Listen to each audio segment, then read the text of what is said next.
Comment cerner le bon comportement si on n'a pas de frères à envoyer enquêter sur si on peut. On peut, ma sœur. On peut. Là,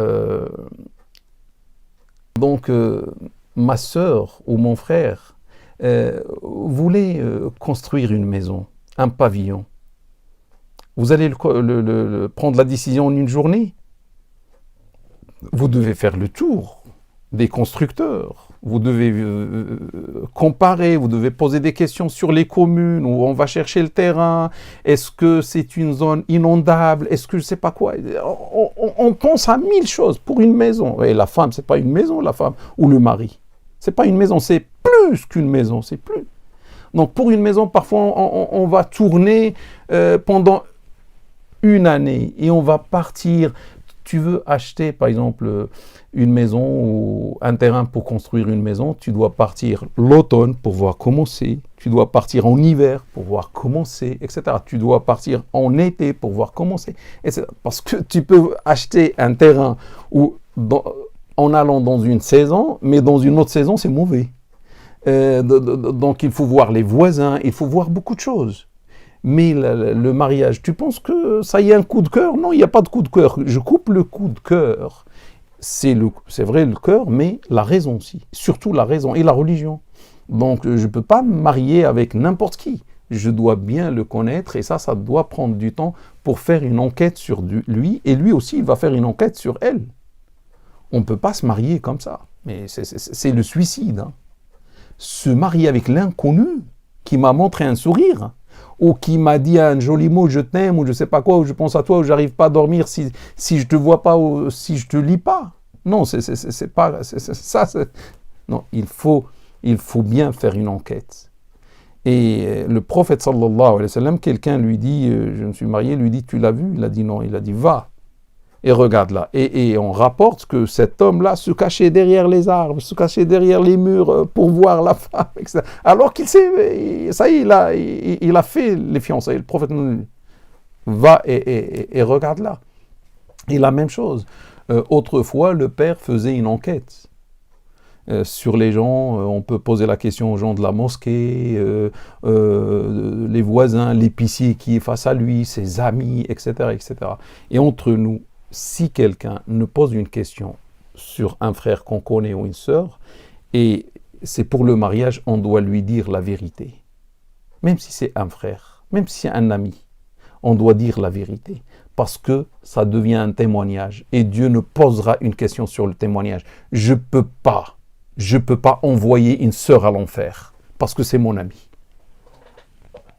Je dois dire la vérité. Donc ma sœur prend le temps, pose la question. Maintenant, on se marie sur Internet, mais c'est n'importe quoi. Se marier sur Internet, je ne connais pas, il vit à Marseille, moi je ne vis pas, je ne sais pas, à Paris, je ne le vois pas, il me dit des choses. Comment je vais savoir? Si c'est par Internet ou autre, au moins il faut qu'il y ait un déplacement sur place et voir. L'enquête, rien ne la remplace. Soit du côté du frère, soit du côté de la sœur, comme ça. Quand je connais bien, monsieur, quand je connais bien la sœur, on va se marier. On va se marier, ça veut dire on est fait l'un pour l'autre. Et je donne pas un chèque blanc sur une parole, sur la parole de l'autre. Bien, qui va dire moi je suis mauvais? Qui va dire moi j'ai un mauvais comportement? Personne de la vie. Tu me poses la question, je suis le meilleur. Moi je suis le meilleur, marie-toi avec moi. Je suis le meilleur. Moi, personne ne peut insulter sa propre personne. Donc c'est pour ça qu'il faut poser la question à ceux qui connaissent, il faut prendre le temps. Et on se méfie de celui qui est pressé. Non. Attends, c'est un mariage. Pourquoi on est pressé? Il ne faut pas être pressé. C'est un mariage, on prend le temps pour se connaître. Subhanallah, au moins une année, au moins plus, mais pas en une nuit, je prends la décision.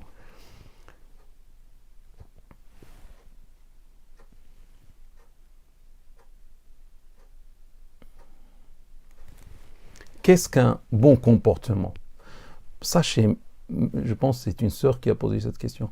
Qu'est-ce qu'un bon comportement? Sachez que le prophète sallallahu alayhi wa sallam a dit dans un hadith, on ne m'a envoyé que pour parfaire la haute moralité ou les bons comportements. Il a été envoyé que pour ça. Ça veut dire l'islam, c'est le top du comportement. Parce que le prophète de l'islam, il a été envoyé pour ça. Et Dieu lui a dit, certes, tu jouis d'une très haute moralité. Wa innaka la'ala khuluqin 'azim, sallallahu alayhi wa sallam.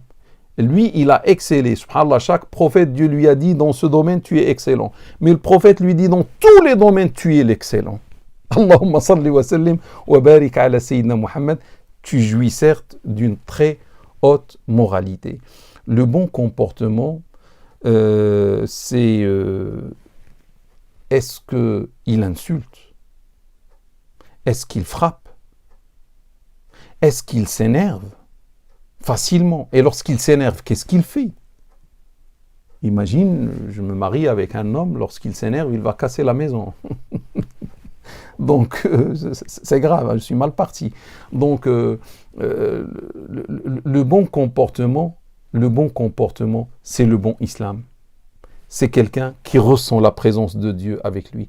Imaginez mes frères et mes sœurs, il y a l'homme, sa femme. Maintenant, il n'y a plus les parents, ils sont seuls à seuls dans la maison. Mais s'ils savent que Dieu est là-bas, avec eux, on ne peut pas imaginer Dieu, mais imaginez Dieu, on le voit, il est là. Adore Dieu comme si tu le vois. Toujours l'excellence. L'excellence, c'est le bon comportement. Si Dieu est avec nous, l'homme peut insulter sa femme. La femme peut insulter son mari. On peut se dire des gros mots. On peut faire... Devant Dieu, bon, on se regarde, on sourit. Et Bismillah, prends. Pourquoi? Parce qu'on voit. Mais quelle est la différence entre un Dieu invisible et un Dieu visible? S'il était visible, on va être bon. Et comme Dieu est invisible, on va être mauvais les uns avec les autres. Donc, le bon comportement, mes frères et mes sœurs, c'est le bon comportement. D'abord, c'est quoi l'adoration du mariage? L'islam, le mariage est une adoration. C'est quoi cette adoration? Mon cheikh Mohammed Saïd Ramadan al-Bouti, que Dieu lui accorde sa miséricorde, là où il dort aujourd'hui dans sa tombe, nous a dit, l'adoration du mariage, c'est que l'homme va essayer d'être le premier à satisfaire sa femme. Il va connaître ce que sa femme aime et il va lui faire ça. Parce que s'il rend sa femme heureuse, il va rendre Dieu satisfait de lui. Et la femme, la même chose. La femme va essayer d'être la première, si à la fois, des deux côtés. La femme va essayer de satisfaire son mari. Elle sait ce que son mari veut, et donc elle va faire les choses que son mari veut. Chacun veut rendre l'autre heureux. L'autre, c'est son mari ou sa femme. Et pourquoi? Parce que si je rends mon mari ou ma femme heureux ou heureuse, Dieu va être satisfait de moi. Si je rends mon mari ou ma femme malheureux, Dieu va être mécontent de moi. Imaginez le frère qui va faire pleurer sa femme. Lui, il sort et sa femme pleure. Cette femme est joyeuse dans ce mariage. Dieu ne voit pas cette femme qui pleure. Où est le bon comportement? Le bon comportement, je ne dois pas faire les choses qui vont faire pleurer ma femme. Je ne dois pas faire les choses qui vont faire pleurer mon mari. C'est ça le bon comportement. Je calcule tout. Je pense à tout. Je veux faire des choses, mais non, ça va énerver ma femme. Ça va décevoir ma femme. En plus, mon frère ou ma sœur, cette femme qui choisit un mari, qui va la rendre heureuse à part son mari? Il n'y a que ce mari. Elle a un mari. Elle a abandonné ses parents, elle a abandonné ses frères, elle a abandonné ses sœurs, elle a abandonné son foyer dans lequel elle a grandi. Elle a choisi un inconnu pour se donner à lui. Il doit être à la hauteur, il doit être à la place de son père, de sa mère, de ses sœurs, de ses frères. Il doit être le doux, le gentil, l'aimable, qui prend bien soin de cette femme. Et inversement, la sœur aussi avec le frère, qui a quitté ses parents, qui a quitté ses frères, qui a quitté le foyer, qui est venu vers cette femme. Subhanallah. C'est ça. Faire d'un foyer un paradis, c'est avoir un homme et une femme. L'un veut rendre l'autre heureux. pour rendre Dieu satisfait, subhanahu wa ta'ala. Vous voyez comment on va avoir le paradis? C'est pas avec la richesse, non, c'est avec le geste, c'est avec le comportement. On peut ne pas avoir beaucoup de choses, mais on est heureux, plus heureux que ceux qui ont des millions et des milliards. Comment ne pas être aveuglé? Comment raisonner quand la personne semble pieuse? Mais je ne vois pas la suite de la question. La personne semble pieuse. On a dit chacun, ça je le dis dans mes cours de sciences islamiques à mes étudiants, l'homme comme la femme, personne ne va dire je suis mauvais. Ça vient même pas à la bouche, c'est pas possible. Et parce que s'il dit je suis mauvais, il a peur qu'elle va pas l'accepter, elle aussi. Donc on va montrer des images, on va montrer une apparence, ça va être en quelque sorte la comédie, et après c'est les masques qui tombent. Donc le monsieur montre un bon visage, et la sœur aussi pendant les fiançailles, etc. Quand est-ce que les masques tombent? C'est lorsqu'on va être dans le même foyer et on va vivre ensemble. Un jour, 2, 3, 4, madame va connaître monsieur, monsieur va connaître madame. Mais lorsqu'on va connaître madame ou monsieur, souvent, mais c'est pas toujours, hein, lorsqu'on a la peur de Dieu, lorsqu'on a l'amour de Dieu, on va dire la vérité. On va pas mentir. Et le monsieur dont je vous ai parlé les années 80 du siècle dernier, lorsqu'il a rencontré la sœur avec laquelle il allait se marier, elle lui posait des questions, il lui donnait la vérité. Et parfois la vérité qui peut faire fuir la sœur. Mais la sœur, subhanallah, a aimé sa vérité. Et plus il dit la vérité, plus elle a aimé ce frère, parce que c'est un frère véridique. Et la sœur est véridique. Donc, mais souvent, ça peut être la comédie, et après les masques tombent. Lorsqu'on va être, ensemble, et on va trouver que l'autre nous a trompés. Et ça, c'est un véritable problème. Donc, il ne faut pas juger seulement la piété apparente. Parce qu'on peut montrer, c'est ce que j'ai dit tout à l'heure, j'ai dit attention, la religion, mais plus le comportement. On peut avoir quelqu'un de religieux, une femme qui a la religion, mais c'est tout, il n'y a pas le bon comportement, il n'y a pas la piété véridique, ils n'ont pas d'apparence. Et les apparences, on dit, sont trompeuses. Hein. Donc il faut se méfier. Pour cela, il faut poser des questions aux gens qui connaissent. Il nous faut des témoignages des gens qui connaissent ce monsieur. C'est pour ça ça prend du temps. Il faut voir ses amis au collège, ses amis au lycée, ses amis, je ne sais pas, à l'université, les gens de la rue où il habite, les gens de la mosquée qu'il fréquente, ses amis, etc. Et non pas écouter sa parole ou écouter la parole de la sœur. Hein. Même, peut-être il est véridique, mais nous, on a le devoir de vérifier. Je ne dis pas que tout le monde est menteur, mais nous, pour être apaisés, on doit vérifier la chose. Comment un homme doit s'y prendre pour aller vers une sœur rencontrée à l'école, par exemple? C'est pas par point de suspension, je ne sais pas ce qu'il y a après les points de suspension. Comment un homme doit s'y prendre? Bon, moi, si je vous dis ce que je sais, je vais vous choquer. Parce qu'aujourd'hui, ça ne se passe pas comme autrefois, ou comme ce que moi je sais. L'islam a dit des choses. Et moi, je ne peux suivre que l'islam. Parce que si je m'éloigne de l'islam, je vais être dans le domaine de l'âme ou du shaitan.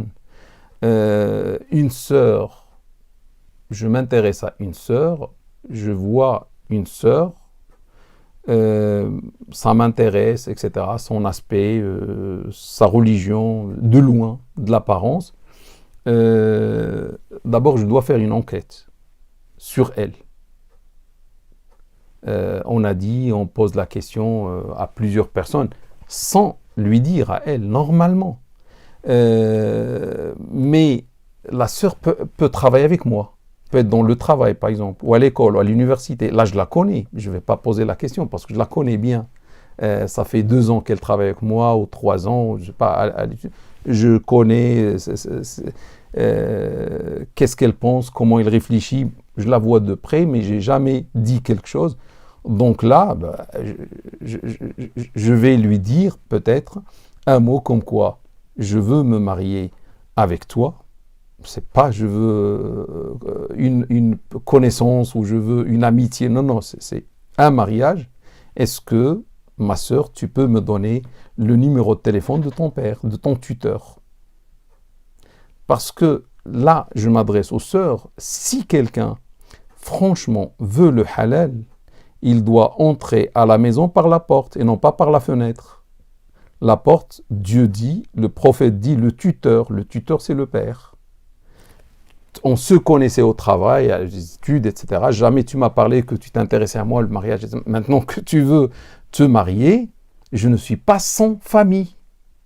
Je ne suis pas une fille, les ailes coupées. Non, j'ai un père et je suis fier de mon père. Je suis fier de ma famille que Dieu a voulu pour moi. Je ne vais pas cacher ma famille. Donc il y a un père et le frère, on se donne rendez-vous, Inch'Allah, il vient chez nous, un verre de thé, etc., des gâteaux, et le père, la maman vont voir le monsieur, etc., et on parle. Et lui aussi, il va voir les parents, c'est bien, et on parle. Et après, on ne perd rien. Si c'est mon mari, on va se marier. C'est pas lui, mon mari viendra. Et si je ne suis pas sa femme viendra. Nous, on fait que le sabab, on ne fait que les moyens pour savoir est-ce que c'est lui ou un autre. C'est tout. Et après, quand on voit le père, il va poser des questions à ce monsieur, et c'est son droit, c'est son père. Comme toi, quand tu vas voir une fille, tu ne vas pas laisser ta fille se marier et venir pour t'inviter à la fête. Au moins, elle va t'associer à sa démarche, etc.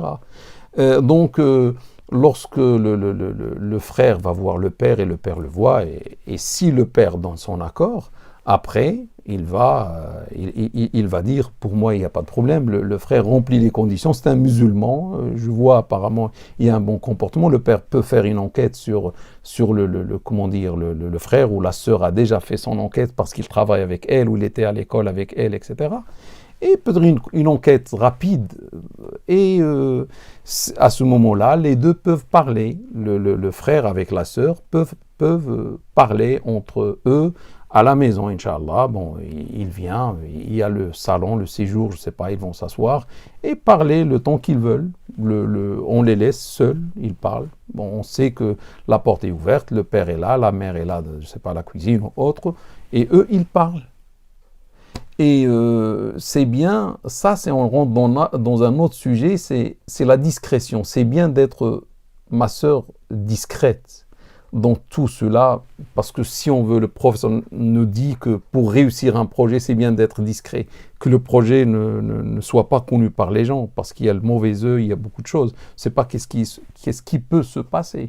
Et en plus, si cela est connu, et les gens vont voir, et que monsieur vient, ah bon, et on va dire c'est le fiancé, ou je sais pas, si ça n'aboutit pas, si ça part pas jusqu'au bout, il y a un mariage, les voisins et tous ceux qui ont connu vont dire « Ah, cette sœur a beaucoup de défauts, c'est pour ça qu'il l'a refusé. » Donc c'est un mal pour elle. Donc c'est bien de garder tout cela discret, secret au début. Mais lorsqu'on parle, et le frère va bien parler avec la sœur va bien parler avec le frère, vont savoir est-ce que l'un est fait pour l'autre. Lorsqu'on va voir que l'un est fait pour l'autre, Inch'Allah, on va passer vers au mariage. Mais là, on était dans un autre registre, les fiançailles. Al-khitba, en arabe on dit al-khitba.